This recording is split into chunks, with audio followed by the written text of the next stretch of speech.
Hey guys, so welcome back to your next lesson of Catalyst concepts. In the previous class, we looked at what is the way that we can calculate how much work is done by an object or by a person, right? We looked at the formula that we can use to calculate it, and the formula was work equals to force into displacement, right? So now we're going to take a look at maybe two types of sums over here that I've written down and see how we can use that formula to solve any sums that we can get. Okay. All right. So let's look at the first one. I'm going to read out the question to you. Amit pushes a brick on a table with a force of 7 newtons. Find the work done if the brick is displaced by 50 centimeters.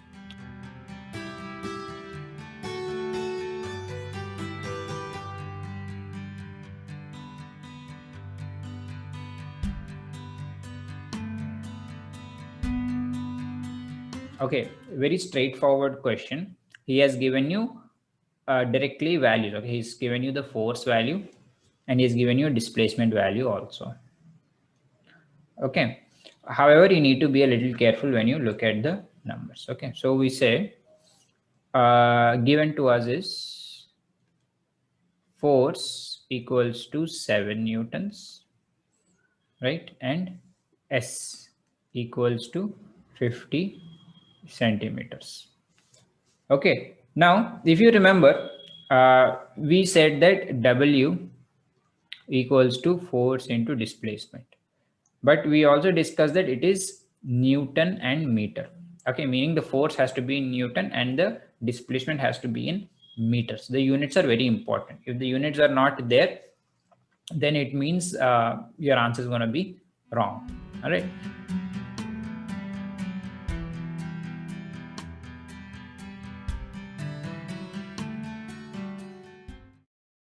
Force is in newtons, which is fine. Okay, but if you see that displacement is not in newtons, it's not in meters, it's in centimeters. Okay, so we need to be converting the centimeters into meters. Only then can we actually proceed with the sum. Okay, to convert centimeters into meters is simple. I think you simply divide it by 100, correct? Okay, if you do that, centi means 100. So only when you get 100 centimeters, you get 1 meter. So if you divide it by 100, what will you get? 50 by 100, which is nothing but 1 by 2, right? Which is 0.5. Okay, 0.5 meters. So 50 centimeters is basically half a meter. Okay, which makes sense. If 100 centimeters is 1 meter, 50 centimeters is half a meter. So we now have our displacement and our force values with us. We only need to put it in the formula.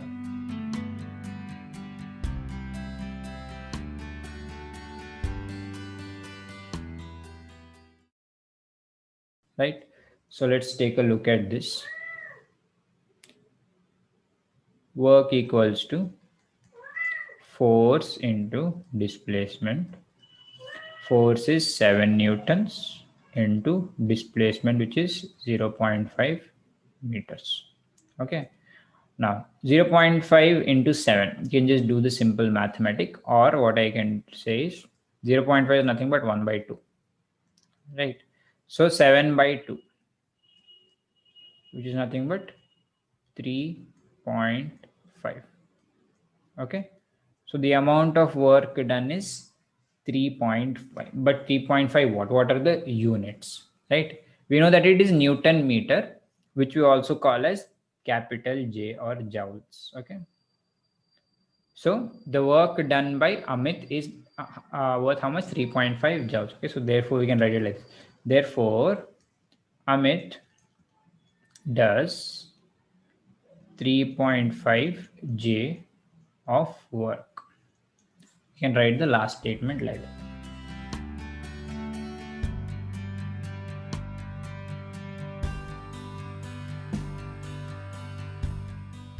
Okay, it's quite simple and straightforward. Okay, so let's move ahead from this one now.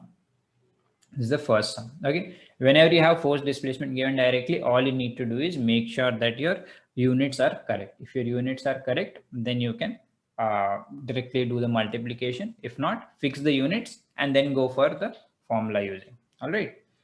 Now let's go to the sum number 2, which is slightly twisted version of your same work problem. Okay. Now to read the question, I think, right, I'll just lift this. Calculate the work done by Sumit in lifting a 0.5 kg book and placing it at a height of 1.5 meters. Okay, so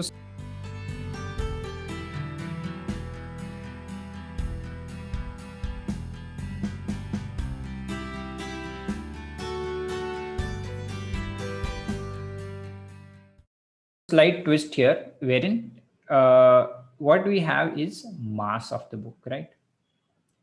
Right, we have, he's given us the mass of a book and he's given us the height of how much height he has put it at. Okay, so let's break it down one by one. One thing we know for sure is mass of the object, which is 0.5 kg, half a kilo. All right. This is not force. So we need to figure out what we can do with this mass. All right. All right. I forgot to add one thing over here.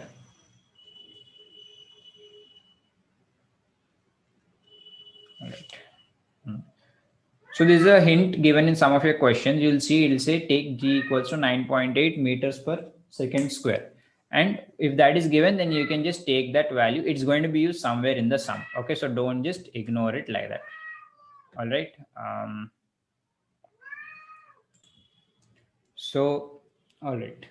Now, let's put this one aside for the time being, mass. Let's look at the second one.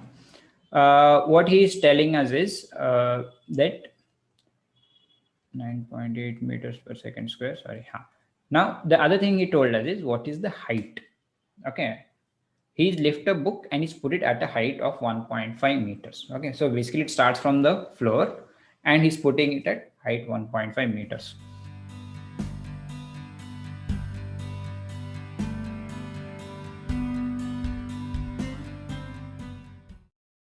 So the difference between the first and the last position we need to measure. Okay. So if height is 1.5 meters and assuming he started it from the ground, it means the total displacement will be 1.5 minus 0, which is nothing but 1.5 meters. Okay, simply saying that instead of saying the word displacement, he gave you the word height. So much about it. Unless they mention from 1 meter to 1.5 meter, you don't need to worry. Since it's not mentioned, just take that as a displacement. Okay, now one of our aspects is done. We got the displacement value.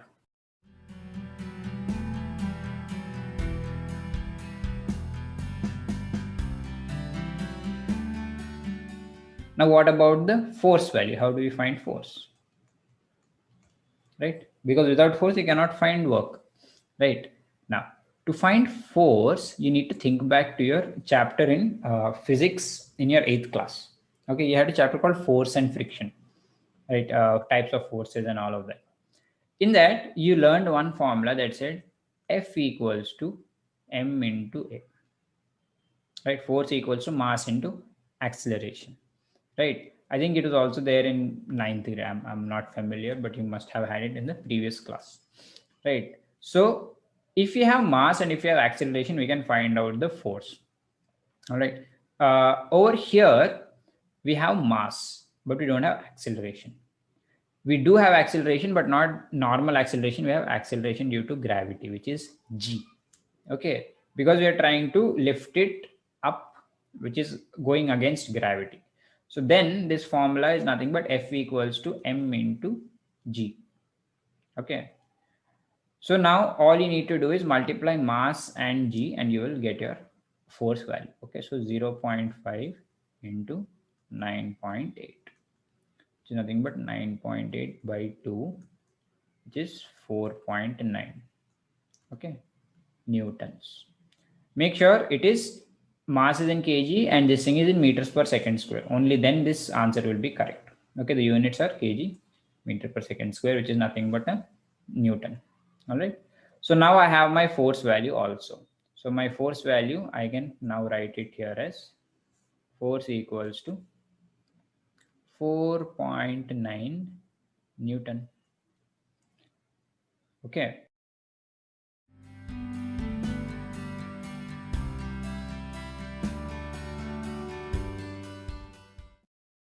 Now, all you need to do is find out the work done. Work equals to F into S, which is 4.9 into 1.5. Okay. So if you're able to do this calculation, then you should be done with your answer. All right. So how much does this come up to? 4.9 plus half of 4.9. Okay, so let's do the multiplication here. Why not? 9 into 15. 9 5 are 45. 4 5 are 20. 44. 49. 5. 13 1 9. Okay, there are two decimal places, so 9.35. Okay, I hope I did that correctly. All right, so this is 9.35 joules. Okay, let me just verify my answer real quick. 4.9 into 1.5. 1.5. Sorry, it's 7.35, not 4.35. All right, I made a mistake somewhere. All right, it is 7.35. Okay, that's up to you to figure out where I have made a mistake. So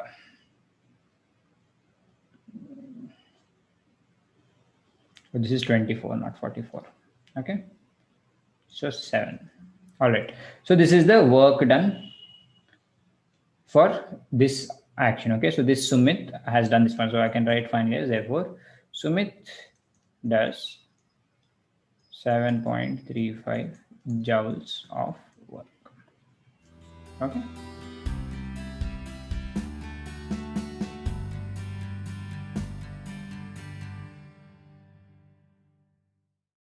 So this is how you can solve a sum that is a little bit twisted. Okay. So this is it for now. We will stop right here. Tomorrow we'll come back and we'll continue a whole different topic. All right. Thank you so much. And if you have any questions, doubts, please drop them in the comment below and I'll see you in the next class. Bye.